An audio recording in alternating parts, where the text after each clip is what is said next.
Hello everyone.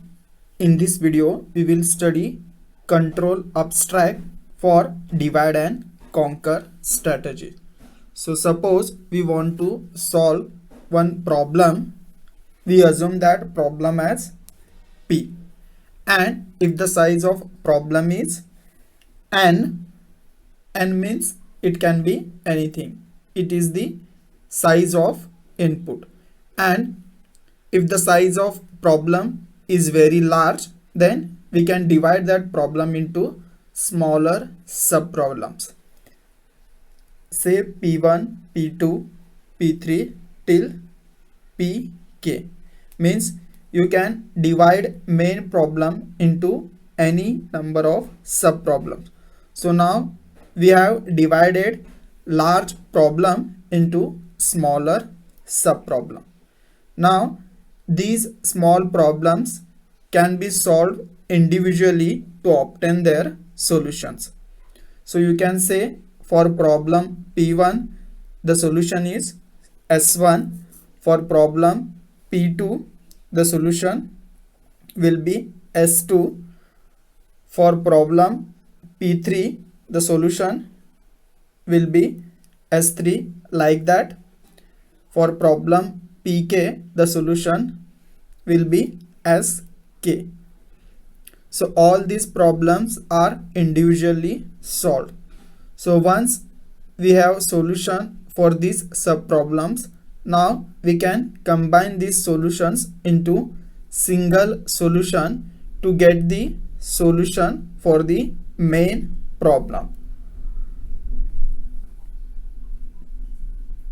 So if the problem is large, divide problem into smaller sub problem, solve the sub problems individually and get solutions, and then combine all the solutions into single solution.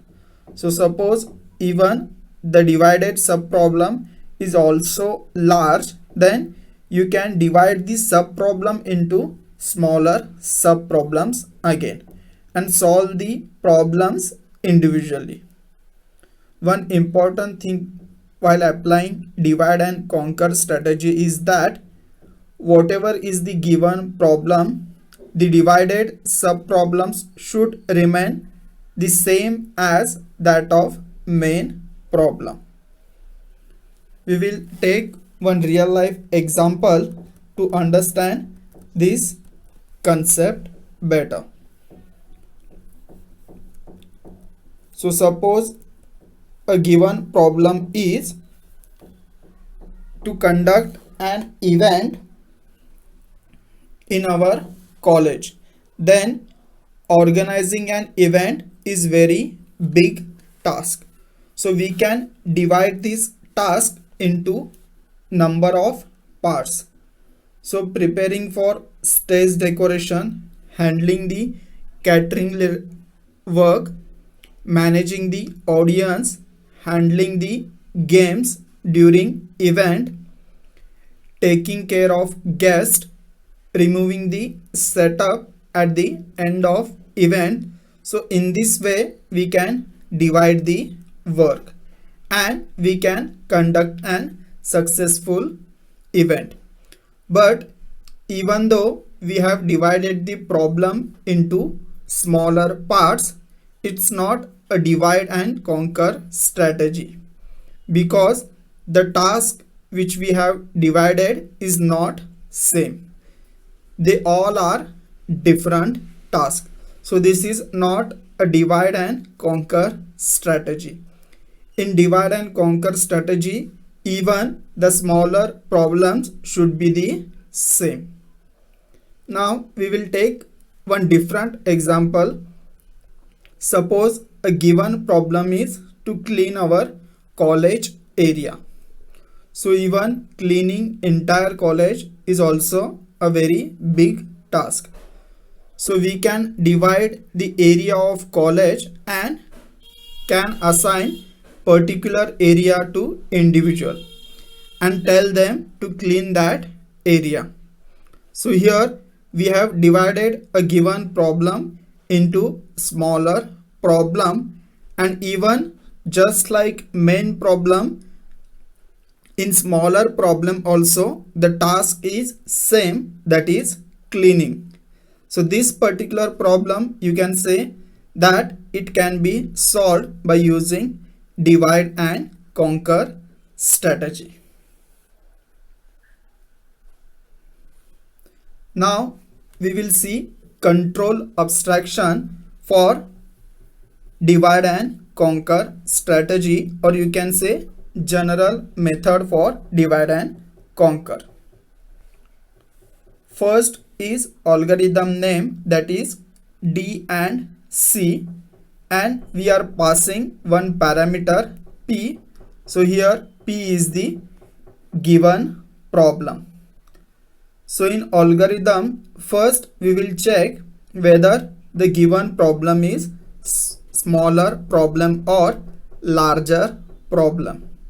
Suppose problem is smaller such that divide and conquer is not required, then we can solve the problem directly.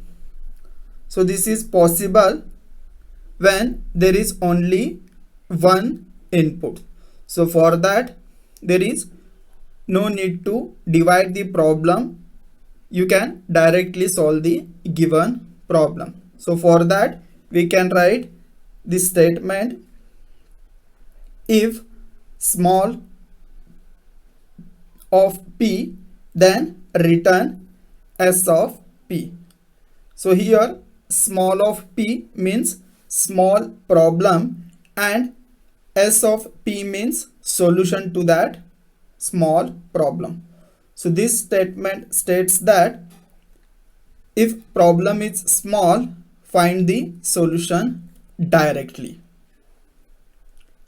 And suppose if problem is not small, then we will go in else part and we will divide the given problem into small sub problems.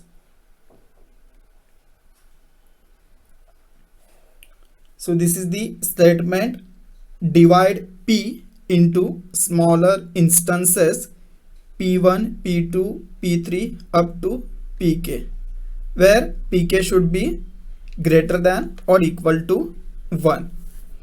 So now P1, P2, P3 up to Pk are the smaller problems that are divided. Now we will apply divide and conquer, that is D and C, to each of these sub problems.